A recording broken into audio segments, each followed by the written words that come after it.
it's going back to the audible, listenable music, the relaxed music that people can sit down and listen to and enjoy, and not have to listen to something for 15 or 20 minutes and then have the person say, that was Blue Moon, you know, and you didn't know it until he told you. You know what I mean? I mean, music had gotten to the point where I think it had gotten so radical and so far out, people couldn't understand it, you know? And it was really getting to the point where people were beginning to just turn off to the music. Beginning with gospel and early R&B, moving on to soul and jazz, all the way to blues and plain old pop.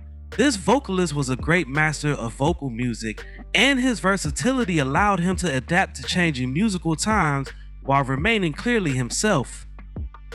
With a 4-octave vocal range, this man's silky, refined grace was reminiscent of Sam Cooke and Nat King Cole. Almost everything he sang was infused with the fire of his early gospel days, which was never far away. After beginning his career as a crooner by singing jazz standards, he transitioned to soul music in the middle of the 1960s, and his career culminated in a phase that was the most commercially successful of his career. But even after his chart career ended, this vocalist remained a highly visible figure on the American cultural landscape, pursuing an acting and voice-over career in addition to his continued concert appearances and extensive charity work on behalf of the United Negro College Fund. The centerpiece of today's video is all about Lou Rawls. Now before we start, let's be sure to leave a like on the video, subscribe to the channel, and push that notification bell to be sure you won't miss out on any more content. Now, without further ado, let's cue that intro.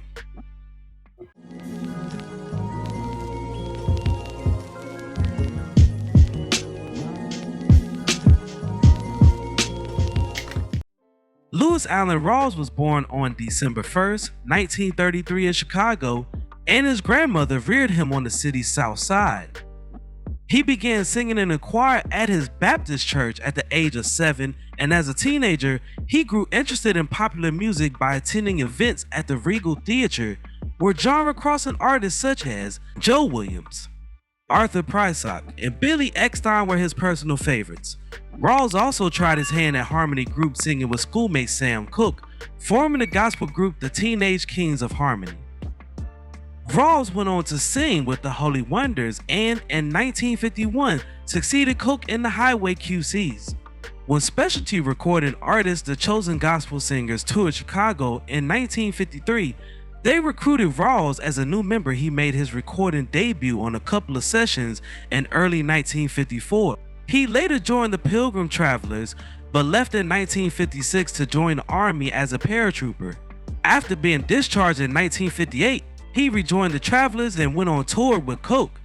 Rawls and Cooke were nearly unalived when their vehicle was involved in a collision with a truck when they were traveling through the South during their tour. Cooke escaped with minor injuries, but another passenger passed away and Rawls was pronounced unresponsive on the way to the hospital. He spent 5.5 days in a coma but did not regain complete recall for 3 months and needed a year to recover. When Rawls had fully recovered, he turned to secular music and hit the Los Angeles scene with a vengeance, performing in bars, coffee houses, and any other tiny venue that would let him on stage. During this time, he also scored his first acting job, a minor role on a popular detective series, 77 Cent Strip. Producer Nick Vinnick discovered him in 1962 at a coffee shop near Capitol Records headquarters. Rawls quickly recorded an audition video at Venus' request, and he ended up signing a recording contract. Later that year, Capitol issued Rawls' debut album, Stormy Monday, alternately known as I'd Rather Drink Muddy Water. The same year, he supplied the impassioned background vocals on Sam Cooke's hit, Bring It On Home to Me. Rawls' next few recordings for Capitol combined jazz, blues, R&B, and pop in varying combinations, sometimes casting him in big band settings akin to those of his hero Joe Williams. While the results were often rewarding, it was plain that Rawls and Capitol were still searching for a definite direction. Meanwhile, Rawls was improving his live performance by including extensive spoken monologues into his songs. These raps provided a forum for the artist to express societal issues and personal experiences, as well as an attention-grabbing gimmick that dominated the noise and bustle of the clubs where he performed. When you started the thing, I can't say you started it. What you did was you created and made it more important than it ever had been, because you weren't the first person to talk on a record, Right. tell a story. Right. But you made it. What gave you the thought to do that? Well, I was working the chitlin circuit, Sammy. You know what that is. Yeah, I know what it is. And every night I would get up on stage, and I would be singing my heart out, man. And the dudes would be sitting around the bar and things, you know, and they'd be saying, yeah, man, you know, I was down there on the corner all day, and all that. And they didn't even know there was anything going on, right? I said, there's got to be a way that I can get their attention. If I can get their attention for a second, then I can, you know, do my thing. So I got to one night, I just got up, and instead of singing, I just got up and started talking the song. Yeah, I just started rapping, and the music was playing. And all of a sudden, I noticed the people start saying, what is he saying? What is he saying, right? So I kept trying that, and then I came up with this thing about the Southside Hustler. Yeah. Right? About the white on white and white Cadillac, you know, that whole trip. And we recorded it, and it became a monster hit, man. So I said, hey, this is it. So I started doing it on all my songs, and then a couple of other fellas, you know, the brothers in the business came along, and they said, oh, man, oh, so-and-so's doing something new. I don't want to call no names, you understand? Call names, call names, call names. No, What names? No, well, you know, a dude that was responsible for Shaft, and a dude was responsible for Love Unlimited. You know them two dudes? Yeah, I think I know them two dudes. Yeah, they started doing it, and it was something new.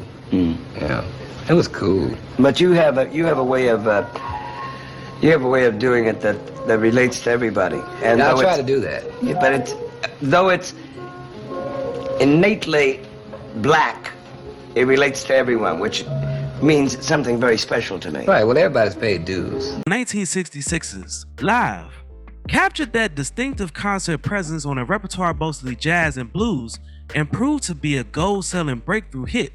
However, Rawls found an even more lucrative direction when he made the switch to soul music later that year. His first full-fledged R&B album, Soulin', spawned his first major hit single then, Love Is a Hurtin' Thing, which nearly reached the pop top 10 and went all the way to #1 on the R&B charts before year's end.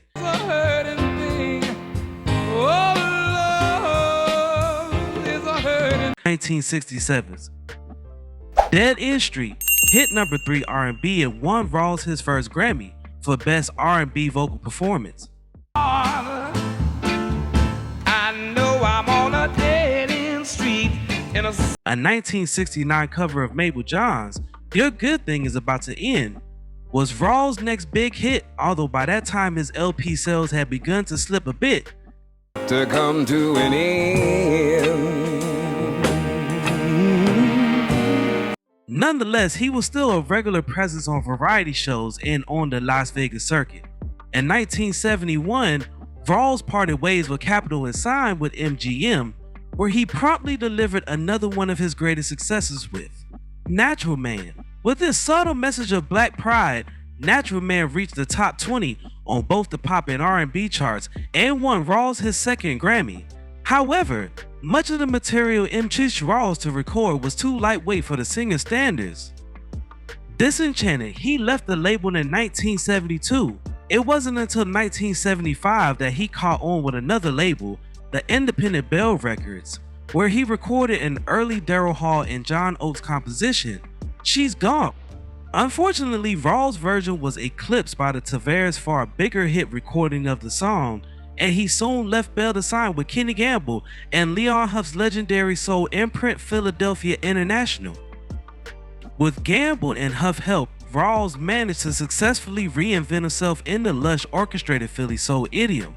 His label debut, 1976's All Things in Time, proved to be the biggest album of his career, reaching the top 10 and going platinum. And likewise, You'll Never Find Another Love Like Mine became his biggest hit single ever, topping the R&B charts and zooming to #2 on the pop side. Understand you like I do.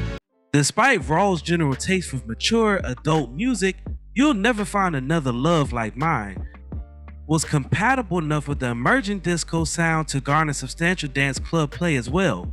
The follow-up single, Groovy People, made the R&B top 20. Around and hold a conversation with somebody who don't know where he wants to go. Rawls was a hot commodity once again, and he remained one of Philadelphia International's most successful artists through the rest of the 70s. His 1977 LP, Unmistakably Lou, won him a third Grammy for Best Male R&B Vocal Performance and contained the R&B Top 10 hit, To See You When I Get There. All day, now I'm coming home to be with the one I love. Later that year, he continued his artistic and commercial hot streak with When You Hear Lou, You've Heard It All, and Lady Love. You know, it's not easy. Keep love. Title track of 1979's Let Me Be Good to You was his last big hit with Philly International, reaching number 11 on the R&B charts. The following year, Rawls kicked off what would become a consuming passion for years to come, the Lou Rawls Parade of Stars Telethon, an annual event which eventually raised millions of dollars for the United Negro College Fund. Rawls began to play the role of a well-established entertainer in the 1980s, rather than focus on chart success. From 1982 to 1986, he worked for Epic Records, which proved to be a commercial disappointment. By then, he was more engaged in administering the telethon and giving extended tours of American military locations across the globe.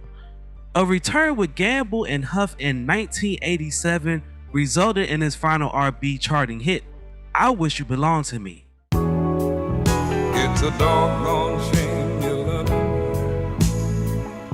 In the late 1980s, Rawls recorded for Blue Note, including the Grammy nominated. At last in 1989, Rawls returned to acting more frequently in the second half of the 1990s, featuring in the critically acclaimed Leaving Las Vegas, among many other films and television shows, also looking for voice-over work in cartoons like Hey Arnold and Rugrats. He had begun this side of his career by singing on multiple Garfield specials. The majority of his 90s recordings were holiday collections, but 1998's Seasons for You was a jazzy release on his own label. Rawls began the new millennium by returning to his gospel roots with 2001's I'm Blessed, and 2002's Oh Happy Day. In 2003, he paid tribute to Frank Sinatra with the release of Rawls Sings Sinatra. On January 6, 2006, Rawls passed away from a 2-year battle with brain and lung cancer at the age of 72. He was survived by his children Lou Rawls Jr., Luana Rawls, Kendra Smith, and Aiden Allen, his 4 grandchildren, and his estranged wife Nina. In 1982, Rawls received a star on the Hollywood Walk of Fame, and in 2021, Rawls was posthumously inducted into the Rhythm and Blues Hall of Fame. Now, before we go, I have a question for you all. What is your favorite song by Lou Rawls?